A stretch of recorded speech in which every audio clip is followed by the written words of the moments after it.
तो अगर आप भी एक नया कैमरा लेना चाहते हैं तो इस वीडियो को पूरा देखें, आपको बहुत सारी चीज़ें जो हैं क्लियर हो जाएंगी। और कैमरा अगर आप कोई भी ले रहे हो, पहले उसकी जो भी सारी इन्फॉर्मेशन है वो आपको देख लेनी चाहिए। आपको पता होना चाहिए कि क्या वो आपको कैमरा जो ले रहे हो आप, उसकी सच में आपको नीड है या सिर्फ आप ऐसे ही किसी के कहने पे ले रहे हो। तो ये सब चीज़ें जानने के लिए पूरी वीडियो को ज़रूर देखना एंड तक, और आपको सब चीज़ें मैं स्टेप बाय स्टेप बताता हूँ कि आपको किस तरह का कैमरा लेना चाहिए अपनी ज़रूरत के हिसाब से। तो चलिए करते हैं शुरू।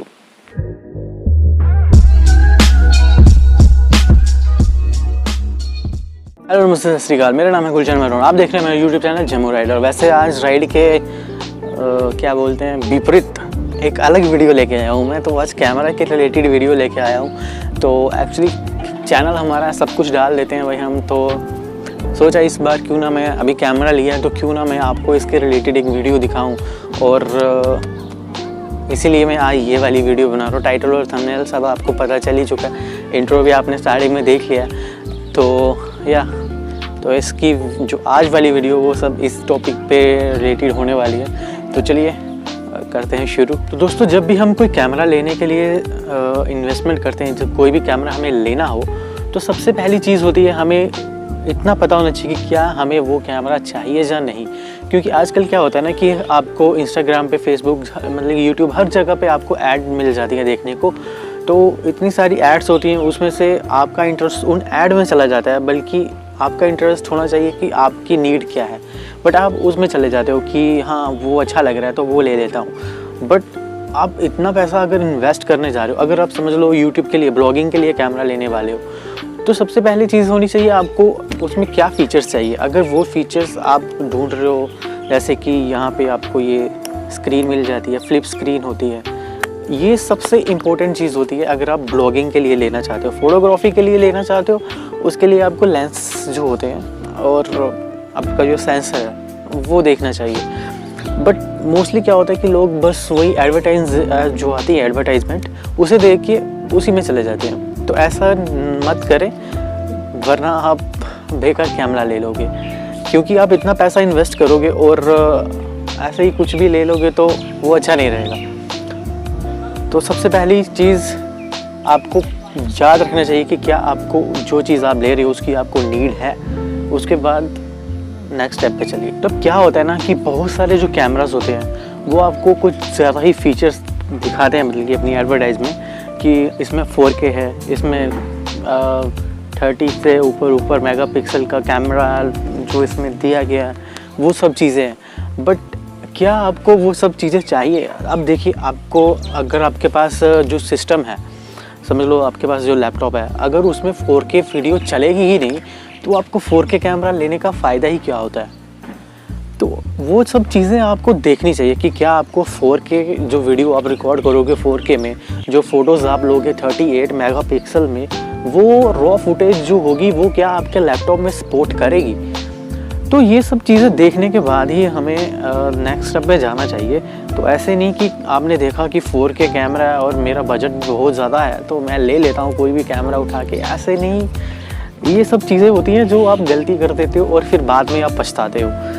तो 4K रिक्वायरमेंट अगर आपकी है तो आप लो, क्योंकि मोस्टली क्या होता है कि लोग ले लेते हैं 4K। अगर मैं चाहता तो मैं भी ले सकता था, बट 4K में क्या होता है, यूट्यूब है, जैसे अब मेरी वीडियो चल रही है, इसमें कितने लोग इसको, मुझे लगता है 480 के ऊपर कोई देखता नहीं होगा। हर किसी की, मोस्टली बहुत से लोग होते हैं तो 480 के ऊपर जाते ही नहीं है। तो इतना हमें, अगर हमारा कंटेंट कुछ ज़्यादा अल्ट्रा लेवल का है तो हमें ज़रूर 4K में कर देना चाहिए, बट ऐसे नहीं। तो 4K मेरी तरफ से इसको रिजेक्शन दी जाएगी। और मेन चीज़ मैं बोलूँ ना तो वो होती है फ्लिप स्क्रीन। तो मेन चीज़ कहूँ तो वो है फ्लिप स्क्रीन। फ्लिप स्क्रीन अगर आपको मिलती है कैमरा में तो आप वही कैमरा लो, क्योंकि अगर आपको ब्लॉगिंग भी करनी है, आपको फोटोग्राफी भी करनी है, तो भी मैं कहूँगा कि फ्लिप स्क्रीन आजकल सबसे बेस्ट ऑप्शन रहता है। क्योंकि क्या होता है कि अगर हम कोई इमेज ले रहे हैं, हर वक्त हम व्यू फाइंडर से तो देख नहीं सकते ना, तो जब हम स्क्रीन से देखना होता है तो क्या होता है कि ये देखिए यहाँ से, अभी ये इमेज की डिस्प्ले आगे कर देता हूँ, इसको ऑन कर लेता हूँ मैं। तो जैसे कि आप इसमें देख पा रहे हो, तो इसमें क्या होता है कि ये मेरा कैमरा है, तो मैं आपको दिखाता हूँ। जैसे ये है, अभी मैं हर टाइम इसका व्यू फाइंडर जो है वो यूज़ नहीं करता हूँ ये चीज़, तो मैं मोस्टली स्क्रीन पे रखता हूँ अपना, क्योंकि मुझे स्क्रीन से शूट करने की ज़्यादा आदत है। तो अब क्या होता है कि अगर मैं कुछ शूट कर रहा हूँ हाई एंगल से, इस तरह से इस पोजीशन में शूट कर रहा हूँ मैं कुछ काफ़ी ऊपर से, तो मुझे स्क्रीन पे सब क्लियर दिखना चाहिए कि नहीं। तो ये चीज़ आप देख लीजिए कि आपको स्क्रीन पे जो चीज़ें हैं वो सब दिखे ऐसे।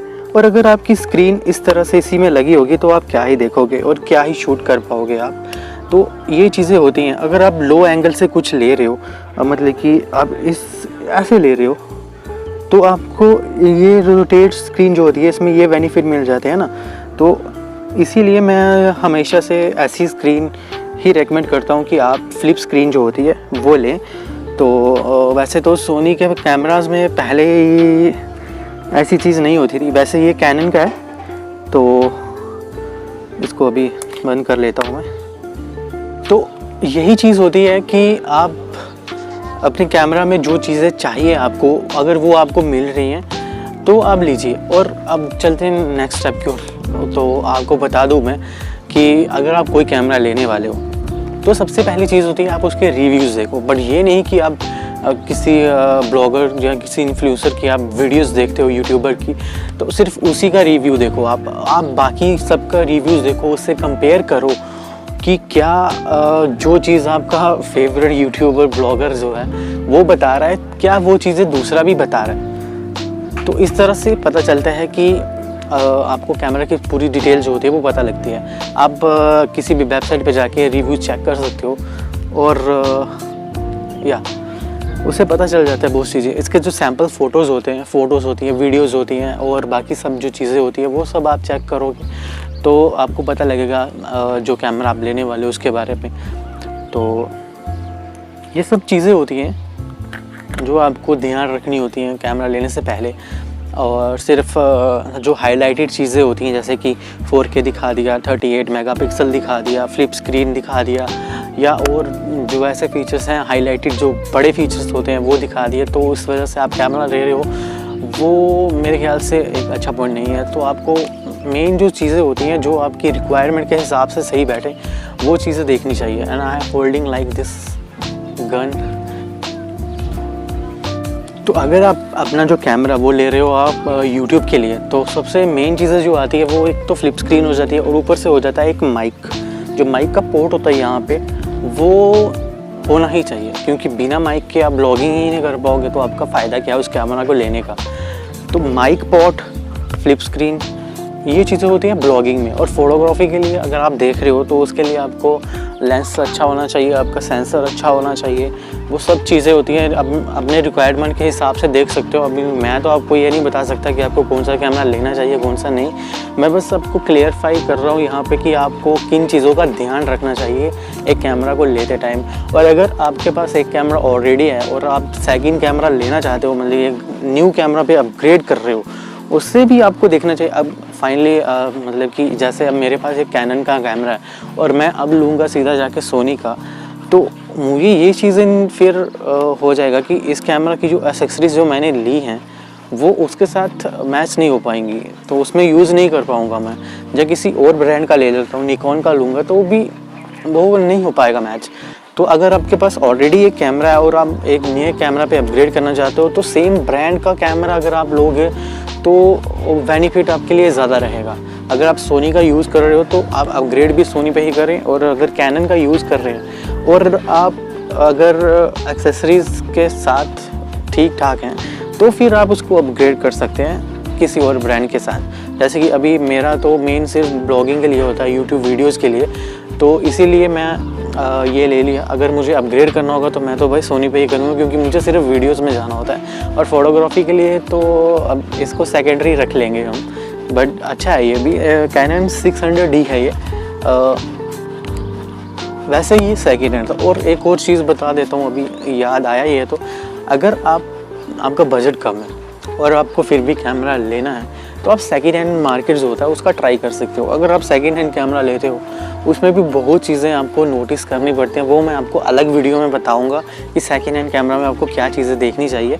बट अगर आपको अच्छा कैमरा मिल रहा है सही अच्छे प्राइस पे, तो आपको वो डील जल्दी से ग्रैब कर लेनी चाहिए, वरना इतना ज़्यादा पैसा वेस्ट करके, मतलब कि वेस्ट तो नहीं, इन्वेस्ट ही कर रहे हैं हम, तो एक नया कैमरा लेने से अच्छा है कि आप सेकेंड हैंड भी ले सकते हो। अगर उसमें सारी चीज़ें अच्छी हैं तो आप ले सकते हो, और वो भी आपके लिए एक ऑप्शन ठीक रहता है। बाकी तो अगर आपको समझ आया जो भी मैंने कहा, तो प्लीज़ वीडियो को लाइक करना, शेयर करना और सब्सक्राइब करना चैनल को।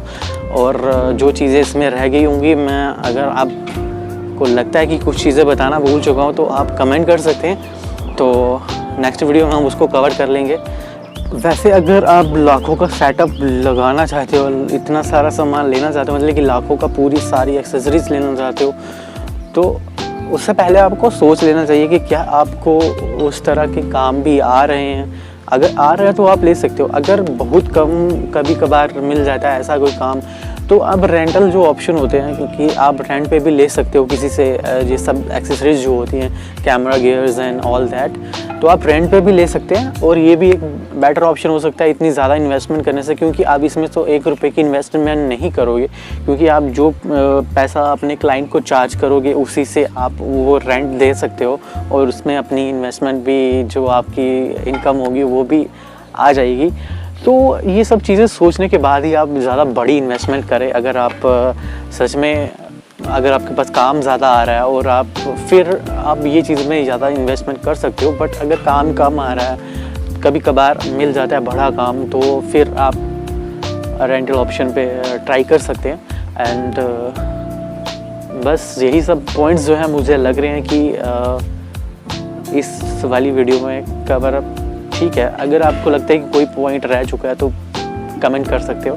और वीडियो अच्छी है लाइक करो, शेयर करो और सब्सक्राइब करो। ये वाली वीडियो जो है वो मैं कर रहा हूँ अभी फ़ोन से शूट कर रहा हूँ, क्योंकि कैमरा तो अभी मेरे हाथ में है। और एक दूसरा कैमरा, वो GoPro एक्शन कैमरा जो होता है, वो उससे वीडियो इस तरह की अच्छी सी नहीं बन पाएगी मुझे जहाँ तक लगता है, क्योंकि उसका माइक का सेटअप उसके साथ नहीं है। अभी माइक इसके साथ मैंने कनेक्ट किया, यहाँ पे दिख रहा है आपको लगा हुआ, तो माइक का रिव्यू पहले मैंने अभी तक दिया नहीं है। तो अभी मैं इसको टेस्ट कर रहा हूँ, आपको पता लग रहा है कि ऑडियो में कितना ज़्यादा इम्प्रूवमेंट हो चुका है। पुरानी वीडियोस देखोगे तो पता लग जाएगा। तो अभी एक्सपोजर भी इसका डाउन नहीं हो रहा, क्योंकि मैंने एक नई चीज़ बहुत बार, मतलब कि ऑटोमेटिकली जो हो जाती थी, तो मैं कभी नोटिस नहीं करता था। अभी मैं देख रहा हूँ, अभी मैंने इसका जो नया तरीका है वो ढूंढ लिया, तो एक्सपोजर इसका डाउन नहीं हो रहा है, ना इसका अप हो रहा है। एक ही जगह पे है एक्सपोजर, और बाल सही लग रहे थोड़े थोड़े। तो एक्सपोजर नहीं हिल रहा, बिल्कुल भी नहीं हिल रहा, 1% भी इधर उधर नहीं जा रहा। वो क्यों नहीं हो रहा, उसके लिए एक ट्रिक है, वो भी मैं आपको ज़रूर बताऊँगा। तो आई होप आपको वीडियो अच्छी होगी, तो प्लीज़ कर देना भाई, वही लाइक शेयर सब्सक्राइब। मिलता हूँ अगली वीडियो में, तब तक के लिए बाय बाय।